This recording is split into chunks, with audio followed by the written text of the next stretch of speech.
What is up, Earthnoids, Spacenoids, and everything in between? I am just a simple new type, and we are heading to Earth in this episode. In our last episode, we saw Char attempt to attack Luna 2, but fail at stealing White Base. The crew leaves Luna 2 for Earth, but not at the expense of losing Captain Cassius. Now it is up to Bright Noah to lead White Base to Earth. Before getting into the story, let's talk about the role of the Zabis in the One-Year War. Dozal Zabi is commander of Principality of Zeon's Space Attack Force, headquartered at Salaman. Dozal's fleet is the majority of Zeon's Space Force. We have seen the Space Attack Force in action during the one-week battle, which includes Operation British and the Battle of Loon. Kycilia is the commander of the Zeon Mobile Assault Force. This consists of a squad of ace mobile suit pilots. Technically, Char works under the Mobile Assault Force. The first half of Mobile Suit Gundam focuses on Char doing a mission for Dozal, but later in the series, we will see him working closely with Kycilia. Kycilia's Mobile Assault Force is detailed in Mobile Suit Variation, which consists of technical handbooks, cards, and gunplay model information. Perhaps we will cover this in the future. Who knows? And finally, Garma Zabi is the commander of the Earth Attack Force.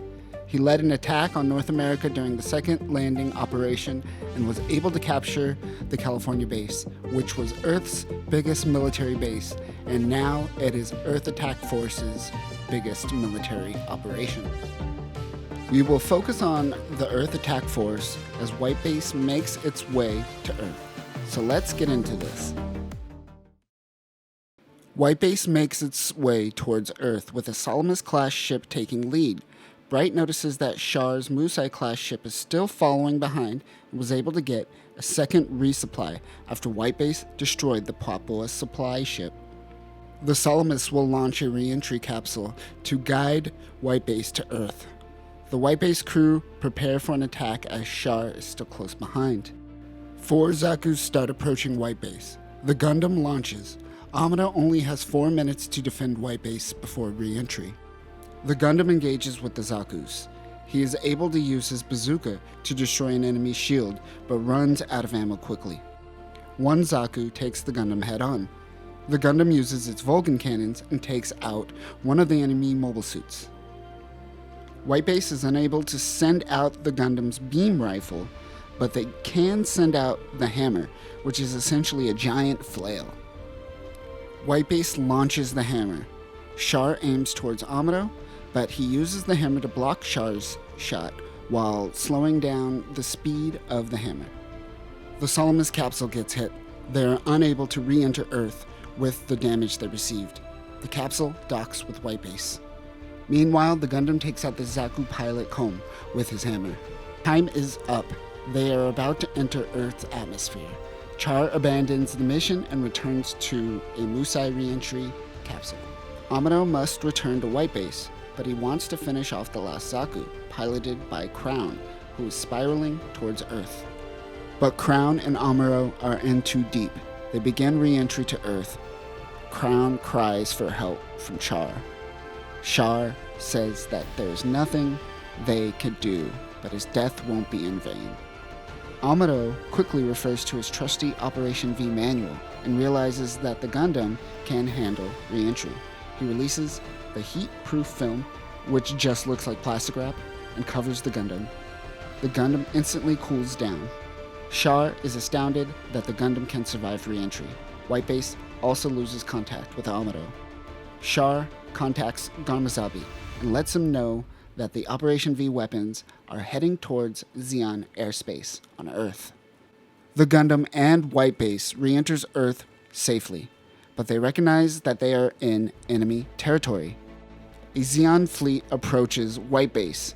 This is Garma Zabi's fleet, consisting of many DOPs, which are fighters designed for Earth's atmosphere, as well as Garma's Gao. The Gao is an Earth atmosphere attack carrier. Char docks with the Gao. Char and Garma recap the events of Gundam Origin while Garma twirls his hair. Garma waits till night to make his attack. Hayato mans the turret to take down the Dops that attack White Base. On the bridge of White Base, Lieutenant Reed, who was on the Salamis-class ship Capsule, and Bright have a power struggle. As Amuro is not trained to handle mid-air battles, Hayato suggests using the gun tank. Both Amuro and Hayato launch in the gun tank. The gun tank provides supporting fire as White Base attempts to land. Zeon Magella attack tanks begin an assault on the gun tank and White Base. The gun tank wasn't enough. It retreats back to White Base, and Amuro pilots the Gundam. Garma studies the gun tank. He decides to send the 3 mobile suits he has on board the Gao out to attack. The core fighter, gun tank, and Gundam launch. The Gundam instantly descends when launched, as this is the first time Amuro is piloting the Gundam in Earth atmosphere. He lands safely and engages with the mobile suits. Amuro is overwhelmed by the assault. He remembers Hayato's comment about splitting up Zeon forces. Amuro drops his shield and beam rifle and decides to do a melee tactic. He takes out numerous Zaku's and Magella tanks. Garma's fleet retreats. Amuro is starting to get annoyed by the mindless fighting. Meanwhile, we see throughout this episode that Garma genuinely finds Char to be a great friend. However, we are starting to see his ulterior motives come out. Back on White Base, Lieutenant Reed and Bright wonder what to do with the refugees while on Earth. Meanwhile, Amuro helps modify the catapult mechanism to allow the Gundam to launch better in Earth atmosphere. The refugees get riled up and take Frau Bow and the children hostage in order to get some answers. Amuro launches in the core fighter to test the new catapult. It is successful, but Amuro passes out as he is now in Earth atmosphere. He is taking on a lot of G's of force to the face. Meanwhile, Char attempts to intercept the trajectory of the core fighter. Now remember the pulse engines that were used to disrupt radar tech during the Battle of Loom? Once the Earth attack force took control of the majority of Earth territory, we start seeing Minosky-powered pulse engines placed throughout Earth. This makes radar effectively useless, and we see the White Base struggle with this as they only have a 30% reliability rate when it comes to radar on Earth, at least in Zeon-controlled territory. Char attacks Amuro, but Amuro is in core fighter and Char is in a re-entry cruiser. He is unable to outmaneuver him. Amuro returns to White Base and attaches the core fighter to the Gundam. Char launches his Zaku from the cruiser. Amuro launches, but he is in Earth's atmosphere. When he launches, he will fall directly to Earth, but he will have about a minute and a half until he touches to ground. That is plenty of time to protect White Base. Char and Amuro fight in freefall. Amuro is able to touch down on White Base. Char lands on Earth. Garma tells Char that they need a new plan of attack. They regroup. Oh, and also the old refugees give back Frau and the children. That was a little silly. Oh, and Kai gets slapped by Bright. White Base flies low to create a higher density of Minosky particles, which in effect hide them better from radar. However, they are still being chased by Garma. While this occurs, the refugees get fed up and demand to land and be let off. Bright has the idea to ask Zeon for a ceasefire while they let the refugees leave White Base. Garma, nudged by Char of course, agrees. On White Base, Kai sets charges to the Gunperry to make it look battle damaged. The Gunperry launches with the refugees. They land near a newly formed lake created by a crater during battle. A Zeon cruiser is escorting the Gunperry. One of the engines of the Gunperry go out. Smoke starts forming. The Gunperry crash lands, but this was all a setup. Amuro and the gang hold smoke flares near the newly formed hole to make the ship look like it's going down. Kai, Frau, and the others jetpack back to White Base, while Ryu and Amado hide on board. The Zeon cruiser follows the jetpack crew back. Most of the refugees heads towards a small town close by, while a mother and a child split off. The Zeon cruiser takes note of this and goes to scout out the mother after seeing the White Base crew back on board. Meanwhile, Amado stowed the Gundam on board the Gunpla, but the Zeon crew is heading back. They wait to launch. The Gundam launches and follows the Zeon cruiser heading towards the mother, concerned they will attack them. However, the Zeon cruiser launches supplies for the mother and child. What a nice gesture. But the cruiser notices the Gundam, so I guess they have to die? The ceasefire ends and the chase continues. Kai launches in the gun cannon and Hayato in the gun tank. I believe this is the first time White Base launches the gun cannon. Kai struggles against both the terrain and the Magella attack tanks attacking him.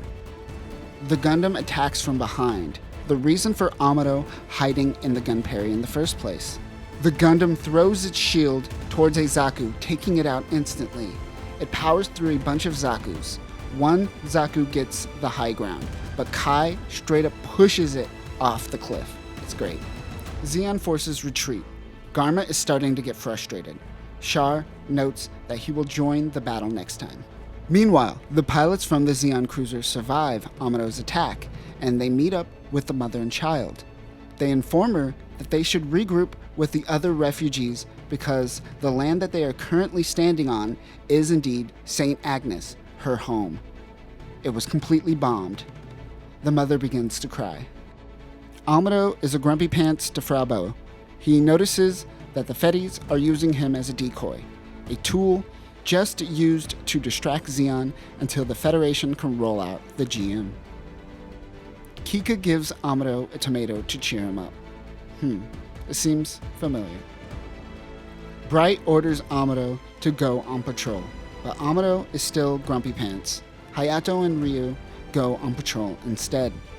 Bright goes to Amado's quarters and demands to know why he won't sortie. Amado is very butthurt that he has to pilot the Gundam. Now this is the moment that quite possibly changes the course of Gundam history. Yes, that's right. I am talking about the Bright Slap.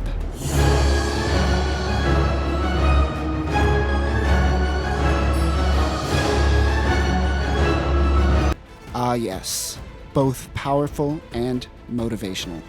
Bright slaps him again. He leaves for the bridge before passive-aggressively suggesting that he thought Amado could surpass Char. Frau Bow suggests that she should pilot the Gundam, but Amado can't allow this to happen. He decides to pilot the Gundam again. Sometimes all it takes is a slap. Meanwhile, the core fighter returns to White Base and are attached to the gun tank and gun cannon. Hayato and Kai switch places and they relaunch. Garma sorties in a dot. He asks Char to remain on the Gao and watch. Char purposely misinterprets this to not interfere. He is trying to get Garma killed, knowing the power of the Gundam. The Gundam launches. Gun tank and gun cannon cover him. The Gundam starts taking out DOPs like nothing. Even though it can't fly in Earth atmosphere, it could jump really high and float down slowly. Garma engages with the Gundam. It lures it towards the Gao, but Garma struggles to communicate with it. That is because Char messes with the Gao's communication. Meanwhile, a Federation supply ship intercepts the Gundam. Garma uses this opportunity to get away. Garma wonders why Char didn't join in the battle. Char plays to his ego and tells him that he believes that Garma's skills were enough. Garma, the youngest Zabi, always seeking attention from the older Zabi siblings, plays into Char's ego boost. Meanwhile, the White Base crew is met with the captain of the supply vessel, Lieutenant Matilda. She resupplies White Base as a special request from General Revel. Char and Garma attend a Zeon party. Here we meet Isolina, Garma's love. He tells Isolina he will leave Zeon for her. Suddenly, an officer barges in and tells him that they found Whiteface.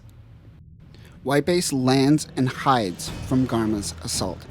The gun tank, gun cannon, and Gundam are on standby. The Gao starts a bombing run. Meanwhile, Isolina's dad slaps Isolina. I have the right to make decisions about my future. No, you don't! It seems that their bombing run fails, and Char goes down to find Whiteface. He and 3 other Zakus engage in battle with the Gundam. While fighting, Char spots the location of Whiteface. However, Char tells Garma that Whiteface is in front of them, but in reality, Whiteface is behind them. Garma's Gao continues moving forward. Now that the Gao is in front of Whiteface, they come out of their hiding. They have the perfect shot and they take it. It doesn't look like the Gao will make it as it takes many direct hits from Whiteface. Char communicates with Garma and tells him of the trap. Char laughs as he is finally taking revenge for what the Zabi family has done to his father's name. Garma is enraged. He takes control of the Gao and steers it towards Whiteface for a kamikaze attack. However, his attack fails. Garma, commander of the Earth Attack Force, is now dead. If we look at our Zabi death board, we are currently up to 2 dead Zabis. Stay tuned as we will be seeing more Zabi deaths. And that will do it for this episode. We were introduced to Garma and the Earth Attack Force. Even though Garma is now dead, the Earth Attack Force moves on. Next time, we will be introduced to an older Ramba Ral. We will see how the death of Garma affects the rest of the Zabi family. We will get to know more about Lieutenant Matilda, and an unfortunate member of Whiteface is killed in action. But that will do it for this one. Don't go luring your superior officer into a trap anytime soon. It's not very new type.